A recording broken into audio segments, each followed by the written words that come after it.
بسم اللہ الرحمن الرحیم۔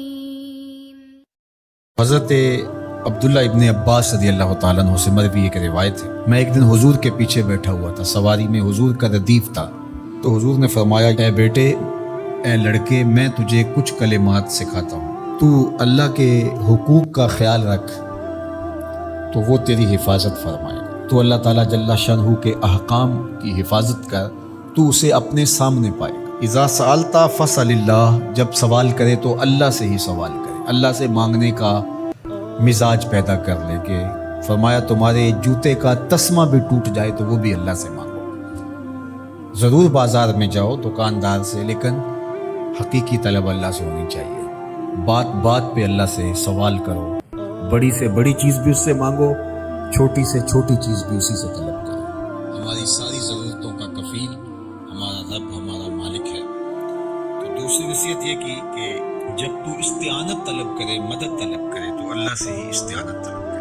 وعلم اور جان کہ اگر ساری امت، سارے لوگ، پوری قوم جمع ہو کے تمہیں فائدہ پہنچانے کی کوشش میں لگ جائے تو تمہیں وہی فائدہ پہنچا سکتے ہیں جو تیرے لیے تیرے رب نے لکھا ہے۔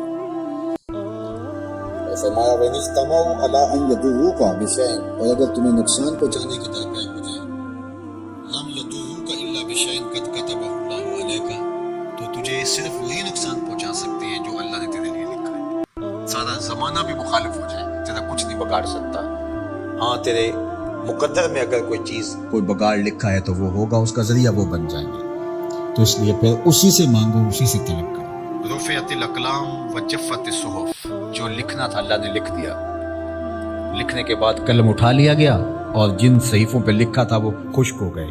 اب کتابیں بند ہیں، تو اس لیے اس نے تیرے لیے جو لکھا ہے وہ ہو کے رہے گا، تو خام خواہ لوگوں سے ڈرنے کی ضرورت نہیں ہے، اور تیرا فائدہ، تیرا نقصان اسی کے دستے قدرت میں ہے، تو اسی سے طلب کر، اسی سے مانگ۔ اور فرمایا تو اللہ تعالیٰ جل شانہ کو رخاء میں، خوشحالی میں یاد کر، یعرف کا فی الشدہ، وہ تجھے مشکل میں پہچانے گا۔ یعنی جو شخص خوشحالی کے دور میں اس کے پاس دولت ہے، صحت ہے، تو اللہ تعالیٰ کو فراموش نہیں کرتا، اللہ اس کی بدحالی کے زمانے میں اس کو فراموش نہیں کرتا۔ وعلم اور جان ان النصر مع الصبر، کہ جو مدد ہے وہ صبر کے ساتھ آتی ہے۔ وان الفرج مع الکرب، اور کشادگی جو ہے وہ مشکل کے ساتھ آتی ہے۔ وان مع العسر یسرا، اور سہولت جو ہے وہ مشقت برداشت کرنے کے بعد آتی ہے، تنگی کے بعد فراخی آتی ہے۔ پہلو مشکل پھر تمنا، پہلو کنڈا پھر پھول، شاید مگروں پہلو مکھیاں ڈسدیاں ڈنگ والیاں۔ تو یہ سب ہوتا ہے، مشکلات، تکلیفیں، آلام، مصائب، ان سب سے گزر کر کے آسانیاں آتی ہیں۔ خود حضور کی زندگی دیکھ لیجئے، مدنی زندگی، مکی زندگی کے گزرنے کے بعد، طائف کے مراحل کو طے کرنے کے بعد